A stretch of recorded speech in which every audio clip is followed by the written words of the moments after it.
Una sa ating mga balita, balik bansa Pangulo Aquino matapos ang matagumpay na state visit sa Japan.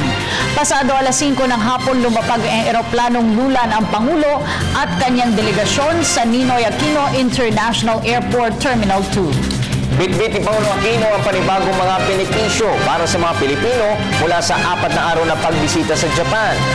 Kabilang dito ang karagdagang trabaho at pamumuhunan sa bansa. Nag-uulat si Rocky Ignacio via phone punch. Rocky? So, dumating na nga si Pangulo Aquino dito sa Laia kung saan bitbit ang magandang pasalubong mula sa kanyang matagumpay na state visit sa Japan.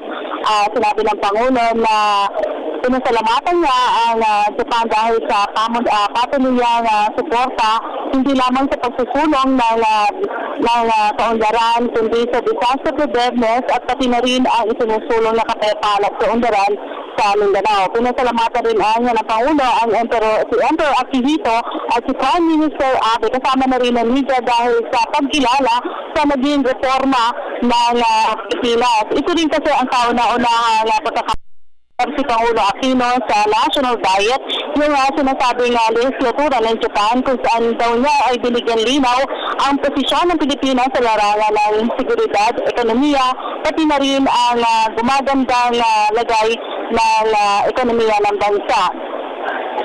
Pero sinabi ng Pangulo na ang kanyang biyahe nga sa Japan ay sumento talaga sa tunay na benepisyo para sa kanyang mga boss o mga Pilipino.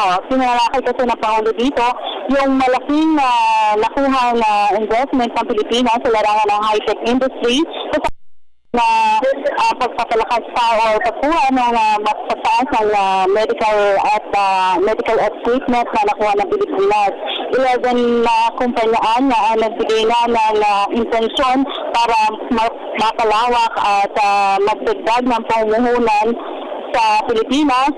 Sinabi ng Pangulo dahil dito ipinabot ng Pangulo sa kanila na sasabayan ito ng pagpapalakas ng skills sa mga Pilipino sa pamamagitan na po ng pagtataas ng kalidad ng edukasyon. Sinabi ng Pangulo, isang kumpanya na nagbigay na ng letter of intent ay para sa inaasahang pagbubukas ng may 200 bagong negosyo sa bansa.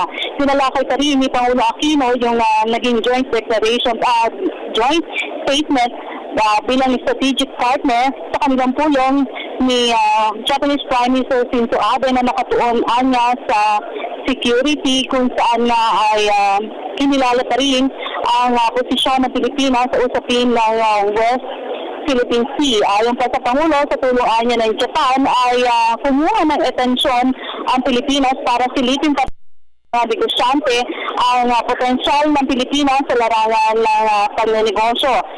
Pinakpa ng Pangulo na itong mga mabubuting bunga na natatamo na ng Pilipinas ay sisiguraduhin na magpapatuloy para hindi na bumalik sa baluktot na daan ang Pilipinas. At yan ang naging bahagi ng naging pahayag ni Pangulo Aquino mula sa 4 na araw na matagumpay na state visit sa Japan. Nag-uulat mula dito sa Laia Terminal 2, ako si Rocky Ignacio para sa Telebisyon ng Bayan. Maraming salamat, Rocky Ignacio.